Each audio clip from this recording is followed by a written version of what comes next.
பாளையங்கோட்டை சிறைச்சாலை அப்படிங்கிறது திராவிட முன்னேற்ற கழகத்திற்கு புதிதான ஒன்று இல்லை. தலைவர் கலைஞர் அவர்களே இருந்த இடம்தான் இது. இந்திய எதிர்ப்பு போராட்டத்திலே 65 அவர் இருந்த சிறைச்சாலை தான். அதனால திராவிட முன்னேற்ற கழகத்தில் இருக்கக்கூடியவர்கள் யார் இந்த சிறைச்சாலைக்கு வந்தாலும் அதை பெருமையாகத்தான் நினைப்பார்கள். அதனால எங்களுடைய சட்டமன்ற உறுப்பினர் மார்க்கண்டேயன் அவர்கள் அதை பெருமையாகத்தான் ஏற்றுக்கொண்டு இங்கே இந்த சிறையில் இருக்கிறார். அது மட்டும் இல்ல, இந்த மாதிரி அச்சுறுத்தல்களுக்கு, வழக்குகளுக்கு, கைதுகளுக்கெல்லாம் பயப்படக்கூடியவர்கள் திராவிட முன்னேற்ற கழகத்திலே யாருமே கிடையாது. எத்தனை பொய் வழக்குகள் போட்டாலும் அதை சந்திப்பதற்கு திராவிட முன்னேற்ற கழகமும் எங்களுடைய தலைவர்களும் தயாராகத்தான் இருக்கிறோம். சட்டம் ஒழுங்கு இன்னைக்கு தமிழ்நாட்டில் எந்த நிலையில இருக்குன்னு நம்ம அத்தனை பேருக்கும் தெரியும். இன்னைக்கு காலையில கூட ஒரு பெண் மிக மோசமாக பயங்கரமாக கொலை செய்யப்பட்டிருக்கிறார் அப்படிங்கிற ஒரு செய்தியை நம் ஊடகங்களிலே பார்க்கிறோம். ஒவ்வொரு நாளும் பெண்களுக்கு எதிராக, குழந்தைகளுக்கு எதிராக குற்றங்கள் நடந்து கொண்டிருக்கிறது. ஏன் ஸ்ரீவைகுண்டத்தில் இருக்கக்கூடிய சட்டமன்ற உறுப்பினர் ஆக இருக்கக்கூடியவர் மீதே ஒரு குற்றம் சொல்லக்கூடிய அளவிற்கு அங்கே குற்றங்கள் பெருகி கிடக்கக்கூடிய ஒரு சூழலிலே அவரை கூப்பிட்டு விசாரிக்கிறது கூட இந்த அரசு தயாராக இல்லாத நிலையிலே ஒரு சட்டமன்ற உறுப்பினரை தவறாக பேசினார் என்பதற்காக கைது செய்து சிறையிலே அடைக்கக்கூடிய ஒரு நடவடிக்கையை எடுத்துக்கொண்டிருக்கிறார்கள். இவரை மட்டும் இல்லை, இதற்கு முன்னால் திரு அனிதா ராதாகிருஷ்ணன் அவர்களுக்கும் இப்படி அச்சுறுத்தலும் வழக்கும் போடப்பட்டது. அவரையும் கைது செய்ய முயற்சி செய்தார்கள், சிறையிலே அடைக்க முயற்சி செய்தார்கள்.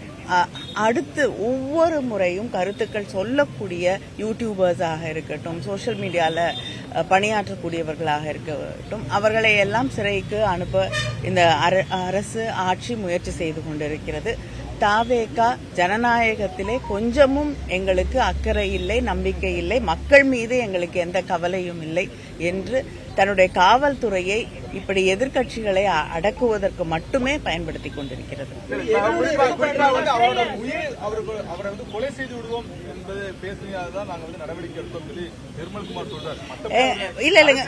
இல்ல ஒரு நிமிஷங்க, தாவேகாவை சார்ந்தவர்கள் எங்களுடைய முதலமைச்சர் அண்ணன் தளபதி அவர்கள் ஆட்சி பொறுப்பில் இருந்த காலகட்டத்திலே அவரை எவ்வளவு விமர்சித்து பேசியிருக்கிறார் அப்படிங்கறதெல்லாம் நாங்க பார்த்திருக்கோம், நீங்களும் பார்த்திருக்கீங்க. அப்பொழுது திராவிட முன்னேற்ற கழகம் இப்படிப்பட்ட நடவடிக்கைகளிலே ஈடுபடவில்லை.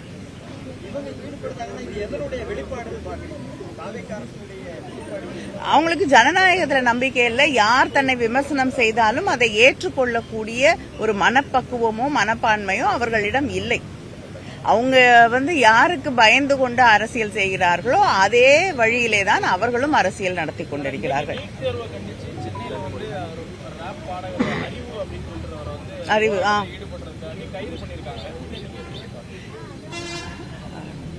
நான் தான் சொன்னேன்ல, யாருக்கு பயந்து கொண்டு அவர்கள் ஆட்சி நடத்தி கொண்டிருக்கிறார்களோ அவங்களுக்கே தெரியும். யாருடைய பேரையே சொல்லாம தொடர்ந்து பேசிக் கொண்டிருக்கிறார்களோ, பாஜக என்ற பெயரை சொல்லுவதற்கு கூட தயக்கத்தோடு ஆட்சி நடத்தி கொண்டிருக்கிறார்களோ அவங்களுக்கு எதிராக தெருக்குறள் அறிவு அவர்கள் ஒரு கருத்தை பதிவு செய்யும் பொழுது, போராட்டத்தில் ஈடுபடும் போது, டெல்லியிலே இன்னைக்கு எப்படி அங்கே மாணவர்களுடைய போராட்டம் கையாளப்படுகிறதோ அதே வகையிலே இங்கே போராடக்கூடியவர்களை இந்த ஆட்சியும் தாவேகா ஆட்சியும் கையாண்டு கொண்டிருக்கிறது.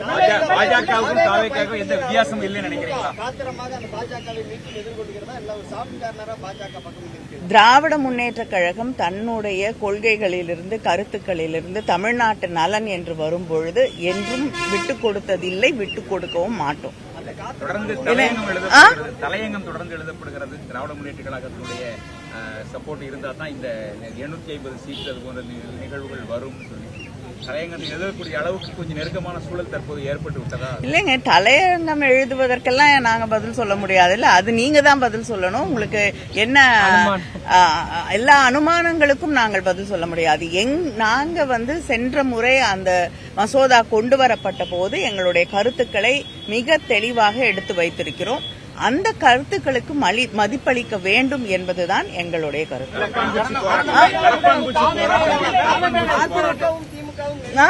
அதிமுகவும் திமுகவும் ஒத்த கருத்தோடு நெருங்கி வர்ற மாதிரியான சூழ்நிலைகள் தமிழ்நாட்டு அரசியலை ஏற்பட்டிருக்கிறதா சொல்லப்படுகிறது. எந்த காலத்திலையும் அதிமுகவும் திமுகவும் நெருங்கி வந்தது கிடையாது. சில நேரங்களிலே தமிழ்நாட்டிற்காக போராடக்கூடிய சூழலிலே கடந்த காலங்களில் கூட தமிழ்நாட்டின் உரிமைகளுக்காக நதிநீருக்கான அந்த கோரிக்கைகளுக்காக இணைந்தே சென்று பிரதமரை சந்தித்திருக்கிறோம். ஒன்றாக கூட்டங்கள் நடத்தப்பட்டிருக்கிறது. தமிழ்நாட்டின் உரிமைகள் என்று வரும்பொழுது திமுக அதிமுக மட்டும் இல்லைங்க, எல்லா கட்சிகளுமே ஒரே குரலில் ஒருமித்த கருத்தோடு பேச வேண்டும் என்பதுதான் திராவிட முன்னேற்ற கழகம் தொடர்ந்து வலியுறுத்தக்கூடிய கருத்து. நிச்சயமாக ஏற்றுக்கொள்ள முடியாது. நான் நேற்று கூட என்னுடைய கருத்தை பதிவிட்டிருக்கிறேன். மாணவர்களுடைய போராட்டம் தொடர்ந்து திராவிட முன்னேற்ற கழகம் நீட்டுக்கு எதிராக எங்களுடைய கருத்துக்களை நாங்கள் பதிவிட்டுக் கொண்டிருக்கிறோம். அது மட்டும் இல்லாமல் தொடர்ந்து அதற்கு எதிராக நீட் என்பது கைவிடப்பட வேண்டும் என்பதுதான் திராவிட முன்னேற்ற கழகத்தின் தொடர்ந்த கருத்தாக இருக்கிறது. அப்படிப்பட்ட ஒரு சூழல்ல மாணவர்களுடைய எதிர்காலத்தையே பாதிக்கக்கூடிய அளவிற்கு இந்த கொஸ்டின் பேப்பர் லீக்ஸ், பரீட்சைகள் சரியாக நடத்தப்படுவதில்லை என்ற சூழலிலே மாணவர்களுடைய போராட்டத்தை ஒடுக்க வேண்டும் என்பதற்காக அவர்கள் மீது வன்முறை கட்டவிழ்த்து விடப்படுவது என்பதை ஏற்றுக்கொள்ள முடியாது என்பதை திராவிட முன்னேற்ற கழகம் தெளிவாக எடுத்துச் சொல்கிறார். அவருடைய உடல்நிலை, மனநிலை நன்றாக இருக்கிறது.